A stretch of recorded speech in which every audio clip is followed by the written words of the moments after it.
የነ ዮሐንስ ቧያለው ክስ በተመለከተ የወጣው ዘገባ፣ የኤርትራን እንቅስቃሴ ያጋለጠው የሳተላይት መረጃ፣ የሸዋ ፋኖ አነጋጋሪ መግለጫ የምንላችኋለን። አብራችሁን ቆዩ።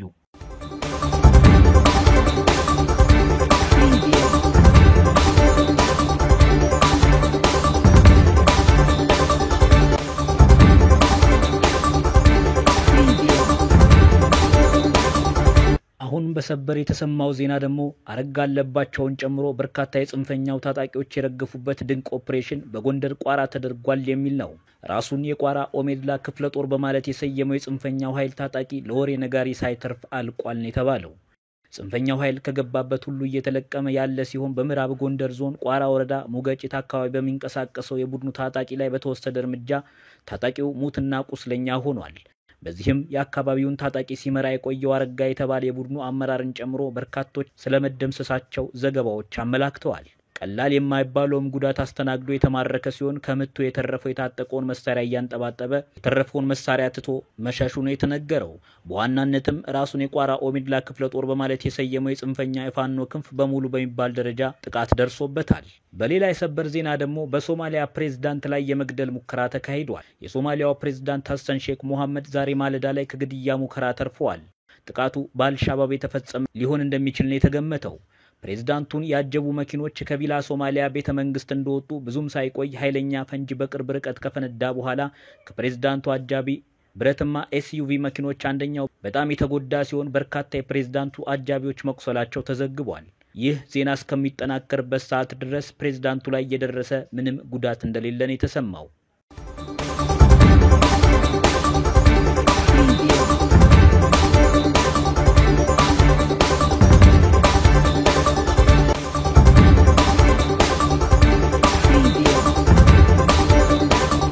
የሽብር ወንጀል ክስ የቀረበባቸው የአማራ ክልል የምክር ቤት አባሉ አቶ ዮሐንስ ቧያለውን ጨምሮ የ51 ተከሳሾች የአቃቤ ሕግ ምስክሮች ምስክርነት መሰማት መጀመሩ ተገለጸ። በዚህ መዝገብ በሽብር ወንጀል ክስ ከቀረበባቸው 51 ተከሳሾች መካከል 16ቱ ተከሳሾች በተገኙበት ምስክሮች ትላንት ሰኞ መጋቢት 8 ቀን 2017 ዓ.ም በፌዴራል ከፍተኛ ፍርድ ቤት የሕገ መንግስትና የሽብር ወንጀል ጉዳዮች ችሎት ላይ ምስክርነት መስጠታቸው ታውቋል። ፍርድ ቤቱ የአቃቤ ሕግን 21 ምስክሮች ለማድመጥ ከባለፈው አርብ መጋቢት 5 ቀን እስከ መጋቢት 12 ቀን 2017 ዓ.ም ቀጠሮ ሰጥቶ የነበረ ቢሆንም አርብ ዕለት መጋቢት 5 ቀን ሁሉም ተከሳሾች ፍርድ ቤት መቅረብ ባለመቻላቸው ምክንያት ሂደቱ ከትላንት መጋቢት 8 ቀን 2017 ዓ.ም ጀምሮ እንዲቀጥል መወሰኑና ትላንት መጀመሩን ከተከሳሽ ጠበቆች አንዱ የሆኑት አቶ ሰለሞን ገዛኸኝ አስታውቀዋል። ትላንት በነበረው ምስክሮችን የማሰማት ሂደት አቃቤ ሕግ የአራት ምስክሮችን ቃል ለመስማት ከችሎቱ እንደተፈቀደለት አቶ ሰለሞን አመላክተዋል። ጠዋት ላይ በነበረው ምስክርነት የማሰማት ሂደት አቃቤ ሕግ ከባህር ዳር የመጣ የፌዴራል ፖሊስ አባል ምስክርነት ማሰማቱን ጠቁመዋል።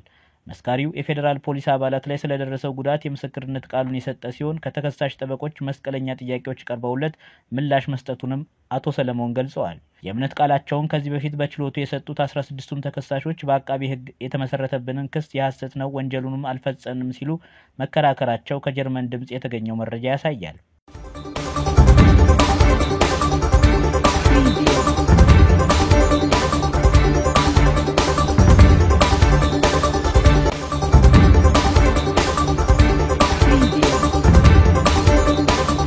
በትግራይ ክልል በህወሓት አመራሮች መካከል ያለው ክፍፍል ተባብሶ በቀጠለበት ሁኔታ ውስጥ ያሳለፍነው ሳምንት በዶክተር ደብረጽዮን ገብረ ሚካኤል የሚመራው ወገን በታጠቁ ኃይሎች በመታገዝ የአስተዳደር ተቋማትን መቆጣጠሩ ሲገለጽ ቆይቷል። የክልሉ ጊዜያዊ አስተዳደር ፕሬዝዳንት አቶ ጌታቸው ረዳ ደግሞ ጠቅላይ ሚኒስትር ዶክተር አብይ አህመድ ማህተብ ከነጠቀ አካል ጋር እንዳይደራደር ጠይቀውም ነበር። በዚህ ውዝግብ መካከል የኢትዮጵያ መንግስት አንደኛው የህወሓት ክንፍ የሀገሪቱ ተቀናቃኝ ከሆኑ የውጭ ኃይሎች ጋር ግንኙነትና ትብብር አለው ሲል ለመጀመሪያ ጊዜ ከሷል። በሁለቱ ወገኖች መካከል ያለው ውጥረት እንዳለ ሆኖ ከኤርትራ ጋር ጦርነት ሊነሳ ይችላል የሚለው ስጋትም እንዳንዣበበ ይገኛል። ቢቢሲ የሁለቱ ወገኖች ክፍፍል ወዴት ሊያመራ ይችላል፣ ከፌዴራል መንግስት በኩል ጣልቃ በመግባት የሚፈታ ችግር ነው በሚሉና ሌሎችም ተያያዥ ጉዳዮች ዙሪያ የፖለቲካ ተንታኙን ዶክተር አደም ካሴን አስተያየት ጠይቆም ነበር። የውጭ ጉዳይ ሚኒስትሩ ዶክተር ጌዲዮን ጢሞቴዎስ ባሳለፍነው ሳምንት ከትግራይ ክልል ጊዜያዊ አስተዳደር ፕሬዝዳንት አቶ ጌታቸው ጋር በክልሉ ስላለው ሁኔታ ለዲፕሎማቶች ማብራሪያ በሰጡበት ወቅት አንደኛው የህወሓት ክንፍ የሀገሪቱ ተቀናቃኝ ከሆኑ የውጭ ኃይሎች ጋር ግንኙነትና ትብብር አለው ብለዋል። ሚኒስትሩ ይህንንና ሌሎችንም ክሶች በህወሓት አንደኛው ወገን ላይ ያቀረቡበት ጊዜ ግንኙነቱ ከየትኛው የውጭ ኃይል ጋር እየተደረገ መሆኑን በስም አልጠቀሱም። በህወሓት አመራሮች መካከል ያለው አለመግባባት በተባባሰበት ባለፉት ወራት በድርጅቱ ሊቀመንበር ዶክተር ደብረጽዮን የሚመራው የህወሓት ወገን ከኤርትራ ጋር ግንኙነት እያደረገ መሆኑን ጠቅሶ በተደጋጋሚ ሲከሰስ ቆይቷል። አቶ ጌታቸውም አንዳንድ የህወሓት ወታደራዊና ፖለቲካዊ አመራሮች ከኤርትራ ጋር ግንኙነት እያደረጉ ነው ሲሉ መክሰሳቸው ይታወሳል። በዶክተር ደብረጽዮን የሚመራው ቡድን ግን እየቀረበበት ያለውን ይህንን ክስ በተደጋጋሚ እያስተባበለ ይገኛል። በትግራይ ክልል የተከሰተውን ውጥረት በተመለከተ ማዕከላዊ መንግስት በይፋ መግለጫ ሲሰጥ የባለፈው ሳምንት ለመጀመሪያ ጊዜ ነው። የውጭ ጉዳይ ሚኒስትሩ ዶክተር ጌዲዮን መንግስታቸው በትግራይ ክልል የተከሰተውን ወቅታዊ ሁኔታ በቅርበት እየተከታተለ መሆኑን አመልክተው አንደኛው የህወሓት ክንፍ ጊዜያዊውን መንግስት በግልጽ ኃይል ተጠቅሞ ለመናድ እየሞከረ ነው ብለዋል። አሁን ባለው ሁኔታ የፌዴራል መንግስት ስለሚኖረው ሚና የተጠየቁት የፖለቲካ ተንታኙ ዶክተር አደም የፌዴራል መንግስቱ በትግራይ ያለውን የኃይል ሚዛን፣ የህዝብ ድጋፍና ድርጅታዊ አቅም አይቶ የህወሓት የሚለውን ሰው ቢተካ የተሻለ ይመስለኛል። አሁን ባለው ሁኔታ ህወሓት ተመልሶ አቶ ጌታቸውን ይቀበላል የሚል እምነት የለኝም ብለዋል። አሁን ባለው ሁኔታ ወደ ድርድር ይገባሉ ብለው እንደማያምኑ አክለዋል። የፓርቲና የመንግስት መሪ የተለያየ የሚሆንበት አሰራር በአገሪቱ ፖለቲካ ባህል ያልተለመደ መሆኑን እንደ አንድ ምክንያት የፖለቲካ ተንታኙ ይጠቅሳሉ። የፓርቲና የመንግስት መሪ የተለያየ የነበረው በትግራይ ብቻ ነው። ይህንን በኢትዮጵያ ያልለመድነው። በሁለቱ መካከል የሚኖር የሀሳብ መለያየት፣ አለመስማማት፣ አለመዋደድ ወይም የግል ጸብ ከፍተኛ ችግር ያመጣል ይላሉ። በህወሓት መሪና በመንግስት መሪ መካከል ልዩነት ካለ አሁንም ችግር መምጣቱ አይቀርም፣ ምክንያቱም እንደ ፖለቲካ ባህል ያልለመድነው ነው ሲሉ አክለዋል። ጊዜያዊ አስተዳደሩ እስከ ምርጫ ድረስ የሚቆይ ከሆነ የፓርቲውና የመንግስት አስተዳዳሪው አንድ ቢሆኑ የተሻለ እንደሚሆን ተንታኙ ይናገራሉ። ፌዴራል መንግስቱ ህወሓት የሚለውን ሰው ተቀብሎ ቢሾም ይሻላል የሚሉት ዶክተር አደም ምርጫ ማካሄድን ጨምሮ ታጣቂዎችን ትጥቅ ማስፈታት፣ ፌዴራል መንግስት ላይ ትግራይ ያላት ውክልናና ከአማራ ክልል ጋር ያለውን የድንበር ግጭት በተመለከተ ስምምነት ላይ መድረስ የሚቻልበትን መንገድ ቢፈጠር ሲሉ ይመክራሉ። ሆኖም ግን ጠቅላይ ሚኒስትሩ በህወሓት ተገዶ ወይም እጁን ተጠምዝዞ ይህን አደረገ መባል ስለማይፈልጉ ከላይ የዘረዘሯቸው ምክረ ሀሳቦችን እውን የመሆን እድላቸው ጠባብ እንደሆነ ያስረዳሉ። ይህንን ማድረግ እንደ ፋኖና የኦሮሞ ነጻነት ሰራዊት ላሉ ሌሎች ተቀናቃኞች ጥሩ መልእክት የማያስተላልፍና የመሸነፍ ስሜት የሚፈጥር ስለሆነ እንደማይሳካም ግምታቸውን ያስቀምጣሉ። ህወሓትና የጊዜያዊ አስተዳደሩም ሊቀበሉት እንደማይችሉ ዶክተር አደም አያይዘው ያነሳሉ። በሁለቱም ወገኖች መካከል ያለው መወቃቀስ እንዳለ ሆኖ የፌዴራል መንግስቱም በጀት እየላከ መሰረታዊ እንቅስቃሴ ባለበት ሊቀጥል የሚችልበት እድል እንዳለ ይናገራሉ። ህወሓት በቆየ ቁጥር የኃይል እርምጃ ወደ መውሰድ ነው የሚጠጋው። አሁን ጫና ውስጥ ናቸው። ህዝቡም ፍርሃት ውስጥ ነው። ፍርሃቱን ለማቀዝቀዝና የራሳቸውን እውቅና ለማጠናከር በተለይ ከአማራ ክልል ጋር ያሉ ቦታዎችን በጉልበት ለመያዝ ሊሞክሩ ይችላሉ። የባሰ የአብይን መንግስት የሚፈታተን ነው የሚሆነው። ሌላው ሊፈጠር ይችላል ብለው የፖለቲካ ተንታኙ የሚያስቀምጡት ሁኔታ በፌዴራል መንግስት በኩል የሚወሰድ እርምጃ ቢኖር ነው። የፌዴራል መንግስቱ በጀት ላለመላክ ወይም ዕቃ እንዳይገባ ለማገድ ቢወስን የህወሓት ኃይል እንደ ወልቃይት ያሉ ቦታዎችን በተወሰነ ደረጃ የመያዝ እድሉ ሰፊ ይመስለኛል ይላሉ። ችግሩ ሳይፈታ በቆየ ቁጥር በሁለቱም ወገኖች በኩል ምን ሊፈጠር ይችላል የሚለው ፍርሃት ነገሮችን ሊያባብስ እንደሚችል ጠቅሰው በቶሎ ካልተፈታ አደገኛ ይሆናል ሲሉ ያስጠነቅቃሉ። ሌላው አማራጭ የፌዴራል መንግስት የጉልበት አማራጭ የሚከተልበት ነው። ይህ ከሆነ የኤርትራ መንግስት በትግራይ ላይ ብቻ የመጣ ሳይሆን ህወሓት ከተሸነፈ ወደ እነሱም እንደሚመጣ በመፍራት ጦርነቱ በቀጥታም በተዘዋዋሪ መቀላቀሉ አይቀሬ ነው ሲሉ የፖለቲካ ተንታኙ ግምታቸውን ያስቀምጣሉ። የፌዴራል መንግስት ጣልቃ ሳይገባ ነገሮች እየተንከባለሉ ቆይተው በህወሓትና በኤርትራ መንግስት ወደ ጦርነት ሊገባ የሚችልበት እድል ሊኖር እንደሚችልም አያይዘው ያነሳሉ።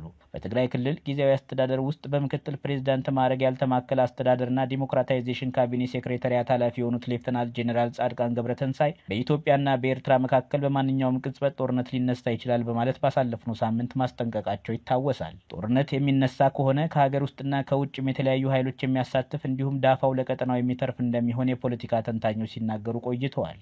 ባሳለፍነው ሳምንት በአዲጎዶም ከተማና በመቀለ አንዳንድ አካባቢዎች የትግራይ ኃይል አዛዦች በሰላማዊ ሰዎች ላይ በወሰዱት እርምጃ በርካቶች መቁሰላቸው ተዘግቧል። አቶ ጌታቸውም የመንግስትን መዋቅር አፍርሰዋል በሚሉ 4 የሰራዊት አዛዦች ማገዳቸው አይዘነጋም። የትግራይ ክልል ጊዜያዊ አስተዳደር የፌዴራል መንግስት በክልሉ ጣልቃ መግባትን ጨምሮ የትኛውንም አይነት ድጋፍ ለማድረግ በቂ ምክንያት እንዳለው መናገሩም ይታወሳል። አቶ ጌታቸው ባለፈው ሳምንት በአዲስ አበባ በሰጡት መግለጫ ግን የሚመሩት ጊዜያዊ አስተዳደር የፌዴራል መንግስቱ በትግራይ ክልል ጣልቃ እንዲገባ በይፋ ለመጠየቃቸውን ተናግረዋል።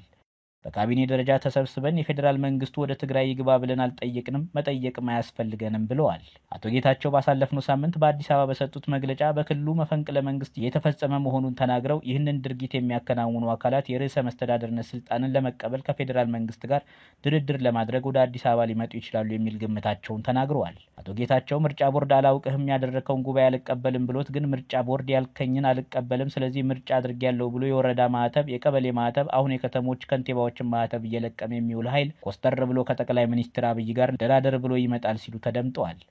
በሁለቱ ወገኖች መካከል ያለውን መካረር ወደ ዓመት ገደማ እየተንከባለለ ሲመጣ ከፌደራል መንግስት በኩል ምንም አለመባሉን በተመለከተ የፖለቲካ ተንታኞች ጥያቄ ያነሳሉ። ዶክተር አደም እንደሚሉት በጉዳዩ ጣልቃ ባለመግባት ህወሓትን ማሳጣት ይፈለጋል። ድርድር ቢደረግ እንኳን ክብሩና ውስጣዊ ጥንካሬው ከላላ ድርጅት ጋር ነው የሚሆነው። ይህንን ቢያንስ ጠቅላይ ሚኒስትሩ ይጠለዋል ብዬ አላስብም ሲሉ ያስረዳሉ። አብዛኞቹ ነገሮች ከህግ ውጪ እየተከሰቱ መሆኑን ጉዳዩን በህግ ማዕቀፍ ውስጥ ለመመልከት አስቸጋሪ እንደሚያደርገው አያይዘውም ያነሳሉ። ህግ መከበር አለበት። ስርዓቱ እስከሚገነባ ድረስ ግን ህጉ በተወሰነ ደረጃ ወደ ጎን መባል ሊኖርበት ይገባል የሚሉት ዶክተር አደም የምርጫ ህጉ መሻሻልን እንደማሳያ ይጠቅሳሉ። ህወሓት ጠቅላላ ጉባኤ እንዲያካሄድ የተሰጠው የ6 ወር ጊዜ በመጠናቀቁ ለ3 ወራት ከፖለቲካዊ እንቅስቃሴ መታገዱን የኢትዮጵያ ብሔራዊ ምርጫ ቦርድ ማስታወቁ ይታወሳል። ህወሓት በልዩ ሁኔታ ከተመዘገበ ጊዜ አንስቶ ባለፉት 6 ወራት ውስጥ የቦርዱ ታዛቢዎች በተገኙበት ጠቅላላ ጉባኤ ማድረግ፣ መተዳደሪያ ደንቡን ማጽደቅና አመራሮችን መምረጥ ቢኖርበትም ይህንን ባለማክበሩ እግዱ እንደተጣለበት የካቲት ላይ ተገልጿል። አሁን ባለንበት ሁኔታ ስምምነት እያደረጉ ስምምነቱ ቀጣይነት እንዲኖረው ወደ ህግ መቀየር ነው። ካልሆነ ግን እንደ ምርጫ ቦርድ ያሉ አካላትንም ለወደፊት ቅቡልነታቸው የሚያሳጣ ይሆናል ሲሉ ዶክተር አደም ያስረዳሉ። ከ5 ወራት በፊት በኢትዮጵያና በኤርትራ ድንበር መሀል ያሉትን አካባቢዎች መቆጣጠር ያለበት ኃይል በተግባር የለም ብለዋል። በፕሪቶሪያ ስምምነት መሰረት በትግራይ ውስጥ ያሉ ከመከላከያ ውጭ የተያዙ አካባቢዎችን ነፃ የማውጣት ግዴታ አለበት። በእኔ እምነት በአሁኑ ሰዓት የኤርትራ መንግስት ወደ ሙሉ ጦርነት ራሱን ችሎ የመግባት አቅምም ፍላጎትም አለው ብዬ አላምንም። ነገር ግን መከላከያ ሶስተኛ ወገን የሚጋብዝበትን መንገድ ማስቆም አለበት በሚል እሳቤ ያነሱ መሆናቸውን አቶ ጌታቸው ጠቅሰዋል።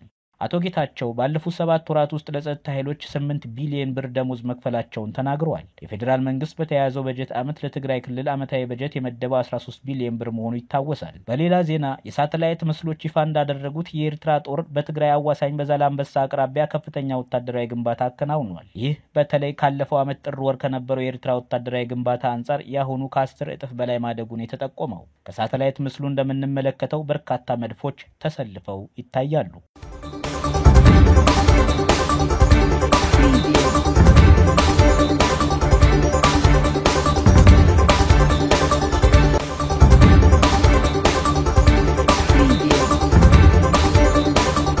ከአማራ ፋኖ በሸዋ ናደው ክፍለ ጦር አስቸኳይ መግለጫ መስጠቱን የተዘገበው። እንደሚታወቀው የአማራ ህዝብ በአገዛዙ በፖለቲካዊ በኢኮኖሚያዊና በማህበራዊና በሌሎችም እሴቶችን በብልጽግና ስርዓትና መሰሎች የተነጠቀ ህዝብ መሆኑ ዓለም ያወቀው የአደባባይ ሀቅ ነው። ለዚህም ከአማራ ህዝብ አብራክ የወጣው የአማራ ፋኖ በአራቱም ማዕዘን ወደ ህልውና ትግል ገብቷል። ወደ ህልውናው ትግል የገባውም የአማራ ፋኖ የህዝቡን እሴቶችን ለማቆየት የአማራን ህዝብ ህልውና ለማስጠበቅ መሆኑ ይታወቃል። እስካሁንም በርካታ ተጋድሎችን በማድረግ ያገዛዙን ፖለቲካዊና ወታደራዊ መዋቅር በመደምሰስና በማፈራረስ ስርዓቱን ሁሉ ነገሩን በማዳከም ላይ ነው። ስለሆነም ስርዓቱ ህዝባችንን ለመጨፍጨፍና እድሜውን ለማራዘም በሚያደርገው ዘመቻ የበጀት እጥረት ሲገጥመው የከተማ መሬቶችን በሊዝ ጨረታ በማጫረት ሀብት መሰብሰብ፣ ፋይናንስ ማጠናከርና ለስርዓቱ ጋሪ ፈረሶች ማለትም ከፍተኛ ወታደራዊና ፖለቲካዊ አመራሮች፣ ሚሊሻ፣ ፖሊስ፣ መከላከያ ሰራዊት፣ አድማ በታይና ለመሳሰሉት በሁሉም ከተሞች ቦታ መደለያ መስጠትና የተለያዩ እንቅስቃሴዎችን እያደረገ መሆኑን ክፍለ ጦሩ መረጃ ደርሶታል። ስለሆነም የአማራ ፋኖ በሸዋ ናደው ክፍለ ጦር በሚንቀሳቀስባቸው ማለትም ለመርሃ ቤቴ፣ ሞረትና ጅሩ፣ እንሳሮ የሚከተለውን መልእክት እናስተላልፋለን ይላል የመግለጫው ይዘት። ስርዓቱ በሚያመጣው የትኛውን የመሬት ሊዝ ጨረታ ላይ ማንኛውም ማህበረሰብ መሳተፍ አይቻልም። የተሳተፈም ሆነ ተጫርቶ ቦታው የደረሰው እንዲሁም ጨረታውን በሚያስፈጽሙ አካላት ላይ በየትኛውም ጊዜ ክፍለ ጦሩ አስፈላጊውን እርምጃ ይወስዳል። የከተማ ቦታ በህገ ወጥ መንገድ ከተሰጡ የሲቪል ካድሬዎች፣ የሚሊሻና የፖሊስ አባላት፣ የአድማ ብተና አባላት፣ የመከላከያ አባላትና መሰል አካላት ላይ የከተማ ቦታ ግዢ ፈጽሞ የተገኘ የትኛውም ግለሰብ ይሁን ድርጅት የአማራን ህዝብ ሞት ለማፋጠን አስተዋጽኦ ያበረከተ የእኩይ ተግባሩ ተሳታፊ ስለሆነ አስፈላጊውን አስተዳደራዊም ሆነ ወታደራዊ እርምጃ ክፍለ ጦሩ ይወስዳል ይላል።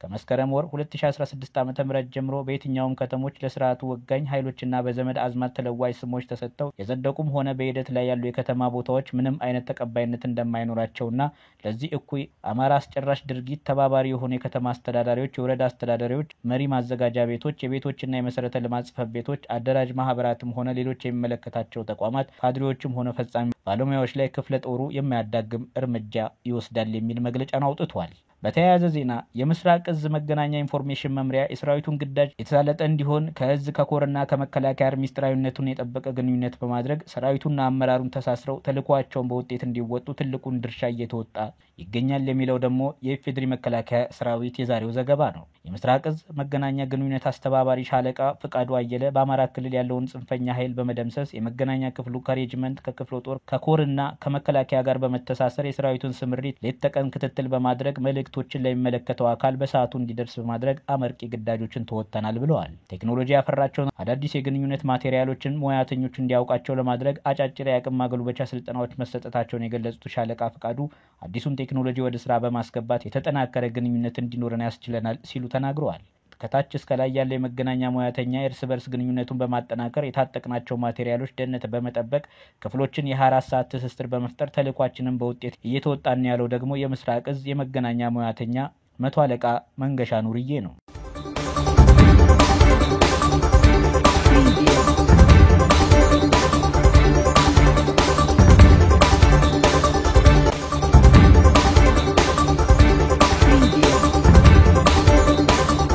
ኔታንያሁ የተኩስ አቁም ማራዘሚያውን ባልተቀበለው ሐማስ ላይ የተጠናከረ እርምጃ እንዲወስድ አዘዋል። እስራኤል በጋዛ ከሁለት ወራት ወዲህ ከፍተኛውን የቦምብ ጥቃት ፈጽማ በጥቂቱ የ330 ሰዎች ህይወት ማለፉን ተነግሯል።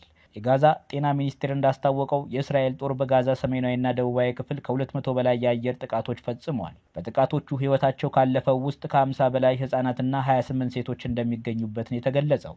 የተፈናቀሉ ሰዎች የሚኖሩባቸው ድንኳኖችና ቤቶች ላይ ኢላማ ያደረጉ ጥቃቶች ሴቶች ህፃናትና አዛውንቶችን ጨምሮ ከ250 በላይ ሰዎች ማቁሰላቸው ነው የተጠቆመው። የእስራኤል ጦርና የሀገር ውስጥ ደህንነት ተቋም ሺን ቤት በጋራ ባወጡት መግለጫ ጠቅላይ ሚኒስትር ቤንያሚን ኔታንያሁ በሰጡት ትዕዛዝ መሰረት በሐማስ ይዞታዎች ላይ መጠነ ሰፊ ጥቃት መክፈታቸውን ጠቁመዋል። በጋዛ ተኩስ አቁም ዙሪያ በአሜሪካ እስራኤልና ሐማስን ያላስማማውን ጉዳይ በተመለከተ ኔታንያሁ ሐማስ የተኩስ አቁም ስምምነቱን ለማራዘምና ታጋጆችን ለመልቀቅ ፈቃደኛ ባለመሆኑ የእስራኤል ጦር የአየር ጥቃት እንዲፈጸም አዘዋል። በቀጣይም የምድር ውጊያ ሊጀመር ይችላል ተብሏል። የመከላከያ ሚኒስትሩ እስራኤል ካትዘም ሐማስ ታጋጆችን የማይለቅ ከሆነ በጋዛ የሚወሰደው እርምጃ አድማሱን እያሰፋ እንደሚሄድ ተናግረዋል። የፍልስጤሙ ሐማስ በበኩሉ የእስራኤል የቦምብ ድብደባ በታጋቾች ላይ የሞት ፍርድ እንደማሳለፍ ይቆጠራል ብለዋል። የኔታንያሁ ዳግም ጦርነት የመጀመር ውሳኔ ታጋጆችን መስዋዕት የሚያደርጋቸው ነው ብለዋል የቡድኑ የፖለቲካ ቢሮ አባል ኢዛት አል-ሪሼክ። በአሁኑ ወቅት በጋዛ የቀሩት ታጋቾች 59 ሲሆኑ እስራኤል 35ቱ ህይወታቸው ማለፉን ታምናለች። እስራኤልና ሐማስ ከ2 ሳምንት በፊት የተጠናቀቀውን የመጀመሪያ ምዕራፍ ተኩስ አቁም ለ42 ቀናት እንዲያራዝም ምክረ ሐሳብ ያቀረበችው አሜሪካ በጋዛ ዳግም ለተጀመረው የአየር ጥቃት ድጋፍ ሰጥታለች። የዋይት ሃውስ ቃል አቀባይ ካሮሊን ሌቪት ለፎክስ ኒውስ በሰጡት ማብራሪያ ሐማስ፣ ሀውቲ፣ ኢራንና ማንኛውም እስራኤልና አሜሪካን ለማሸበር የሚሞክር ኃይል ከፍተኛ ዋጋ እንደሚከፍል ፕሬዝዳንት ትራምፕ ደጋግመው ግልጽ አድርገዋል። የገሃነም በሮች በሰፊው ይከፈትላቸዋል ብለዋል። እስራኤል ከ2 ሳምንት በፊት ወደ ጋዛ ሰብአዊ ድጋፍ እንዳይገባ በማገድና የኤሌክትሪክ ኃይል ስርጭት ሙሉ በሙሉ በማቋረጥ በሐማስ ላይ ጫና ለማሳደር ሞክራለች።